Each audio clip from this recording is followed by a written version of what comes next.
Amazon rainforest, যার আয়তন 55 লাখ বর্গ কিলোমিটার।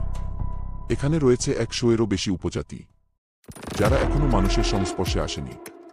এই ট্রাইবালদের জীবন নিয়ে রয়েছে নানা রহস্যময় গল্প।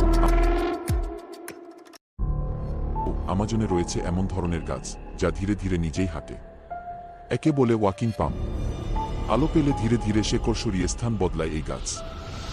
আছে এমন এক নদী যার পানি খুবই উত্তপ্ত এবং ফুটন্ত। এই পানির তাপমাত্রা 93 ডিগ্রির কাছাকাছি। এতে পড়লে মুহূর্তে পুড়ে যাবেন। আমাজনের আরেক রহস্য হল প্রাচীন ডলফিনের জীবাশ্ম। এই ডলফিন লম্বায় ছিল 11 ফুট। আর এখন আমাজনের গহীন অরণ্যের নদীতে দেখা মিলে ডলফিনের। তাছাড়া নদীর শান্ত জলে ওত পেতে থাকে ভয়ঙ্কর মাছ পিরানহা। এক ফোঁটা রক্ত পেলেই দল বেঁধে ঝাঁপিয়ে পড়ে এরা। আপনি অনেক মুভিতে দেখে থাকবেন, কোনো মানুষ এদের পাল্লায় পড়লেই শেষ। এরা ঝাঁপিয়ে পড়ে মুহূর্তেই। এমন অনেক অজানা রহস্যময় ভিডিও পেতে সাবস্ক্রাইব করুন আমাদের চ্যানেল।